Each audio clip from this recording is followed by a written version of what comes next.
peut-être si tu es vraiment obsédé par amasser beaucoup d'argent, il faut vraiment que tu changes ça. Il faut beaucoup plus être obsédé par le fait de mettre cet argent, justement, ta recherche au service du peuple de Dieu. Troisième secret que j'ai découvert dans la Bible, c'est que la richesse se trouve dans les biens impérissables. Je vais te donner 2 cas. Quand tu prends Abraham, il était propriétaire de vastes territoires en Israël.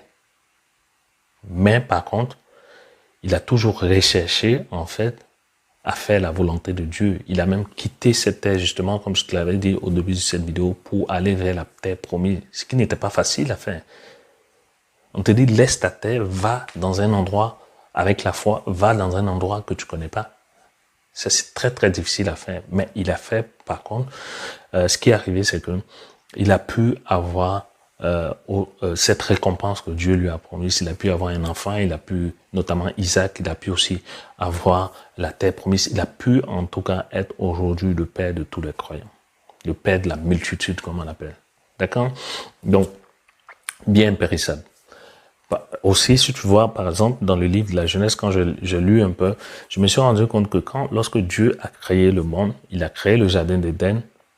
En fait, c'est un territoire. Il n'a pas créé juste des pierres et tout. Il a créé un territoire. Il a créé le jardin d'Éden avec toutes ses richesses. Déjà, Dieu qui crée la terre, qui est vraiment un bien impérissable, un bien qu'on peut valoriser, ça nous donne l'exemple que si tu veux vraiment t'enrichir, il faut penser à investir dans la terre, dans les terrains, comme on le dit aujourd'hui en Afrique. Tout le monde essaie d'acheter des terrains. Et c'est pour ça que les terrains prennent toujours de valeur parce que ce sont des biens impérissables, ce sont des biens qui vont subsister même au-delà de nous-mêmes, notre propre vie. Ok?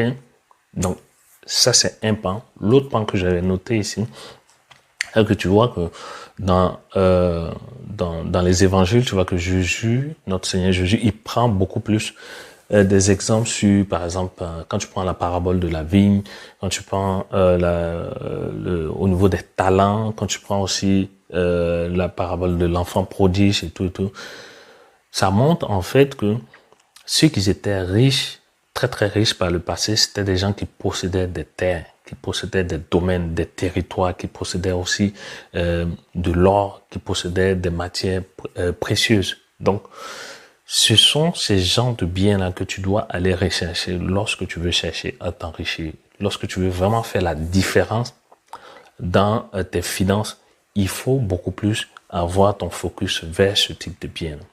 D'accord?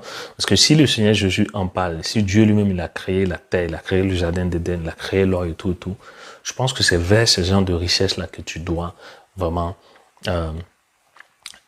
mettre ton focus de sorte à pouvoir générer beaucoup plus de revenus. Je dis pas qu'il faudrait pas peut-être investir dans d'autres trucs, peut-être si tu as des crypto-monnaies ou bien peut-être en bourse, tu achètes des actions et tout, ou bien tu achètes des entreprises que tu revends, c'est libre à toi. Mais je veux te dire que, en tout cas, avec les préceptes que j'ai pu dénicher de la Bible, je vois bien que les millionnaires dans le temps, c'est-à-dire, ce sont des personnes qui ont vraiment mis leur focus sur l'acquisition de biens impérissables.